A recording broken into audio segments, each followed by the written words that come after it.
కాళేశ్వరం వద్ద గోదావరి ప్రాణహిత కలిసిన తర్వాత ఆ నీరంతా కూడా మేడిగడ్డ వైపు ప్రవహిస్తూ ఉంటుంది.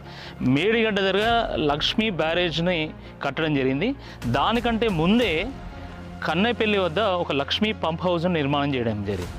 ఈ లక్ష్మీ పంప్ హౌస్లో 17 పంపులు ఉన్నాయి. ఈచ్ పంపు 2219 క్యూసెక్కుల వాటర్ని డ్రా చేస్తుంది.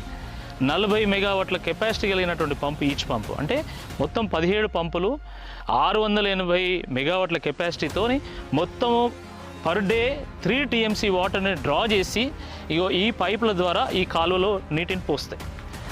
ఆ పోసినటువంటి నీరు కాస్త ఈ కాలువల ద్వారా మళ్ళీ అన్నారం బ్యారేజ్ దగ్గరికి వెళ్తాయి. అక్కడి నుంచి మళ్ళీ ఎత్తి నీళ్లు పోస్తే సుందిళ్ళకి వెళ్తాయి. అక్కడి నుంచి ఎత్తి పోస్తే ఎల్లంపల్లి వెళ్తాయి. అక్కడి నుంచి ఎత్తి పోస్తే వేరియస్ రిజర్వాయర్స్ ద్వారా, కెనాల్స్ ద్వారా, ఆ పంట పొలాల కాలువల ద్వారా మొత్తం తెలంగాణ అంతటికి కూడా ఈ నీరు చేరుతుంది. అయితే దురదృష్టకరమైనటువంటి విషయం ఏంటంటే ఇక్కడ కేవలం 93 మీటర్ల ఎత్తులో వాటర్ ఉన్నప్పుడే అసలు మనం వాటర్ డ్రా చేసుకోగలుగుతాం. ఆ గేట్లు ఎత్తినా కూడా ఏది మేడిగడ్డ వద్ద లక్ష్మీ బ్యారేజ్ వద్ద గేట్లు ఎత్తినా కూడా ఇక్కడ 100 మీటర్ల ఎత్తులో వాటర్ ఉన్నది. అంటే 100 మీటర్ల ఎత్తులో వాటర్ ఉన్నదంటే కన్నేపల్లి పంప్ హౌస్లో ఈ పంపులన్నీ కూడా ఆన్ చేయొచ్చు. ఈ వాటర్ను డ్రా చేసి మనం పంట పొలాలకు పంపించవచ్చు. కానీ కేవలం రాజకీయ కారణాలతోని ఈరోజు కాంగ్రెస్ పార్టీ అంటే ప్రజల్ని కాళేశ్వరం కూలిపోయిందని నమ్మించడానికి ఈ పంపులను ఆఫ్ చేసింది. ఈ పంపులను పనిచేయకుండా చేసింది. ఈ నీరు కాస్త పంట పొలాలకు పోకుండా చేసింది. దానివల్ల మనం చూసిన ఎండాకాలంలో ఆల్రెడీ మొత్తం పంటలన్నీ కూడా ఎండిపోయినాయి. చాలామంది రైతులు నష్టపోయారు. రైతులు ధర్నా చేసిన మాకు నీళ్ళు ఇవ్వమని చెప్పేసి.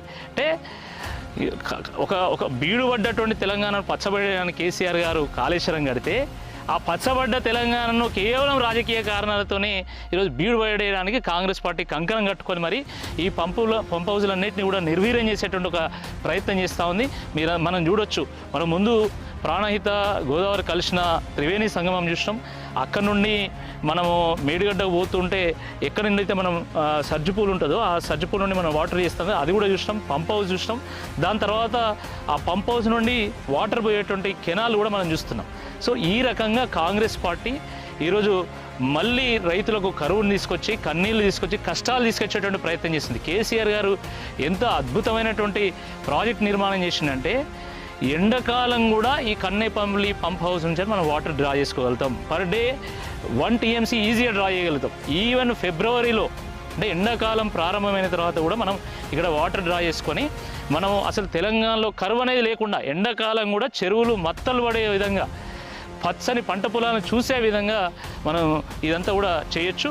కానీ కాంగ్రెస్ పార్టీ మనకు తెలిసిందే. కాంగ్రెస్ పార్టీ వచ్చిన కాంచెలు ఏం చేస్తున్నదో, కాంగ్రెస్ పార్టీ వచ్చిన దగ్గర నుండి కేసీఆర్ మీద బురద చల్లాలి, ఏ విధంగానైనా రాజకీయంగా వాళ్ళని ఎదుర్కోలేం కాబట్టి బురద చల్లి ఎదుర్కోవాలనేటువంటి దురుద్దేశంతోనే రైతులను నష్టపరిచేటువంటి కార్యక్రమం చేస్తూ ఉంది.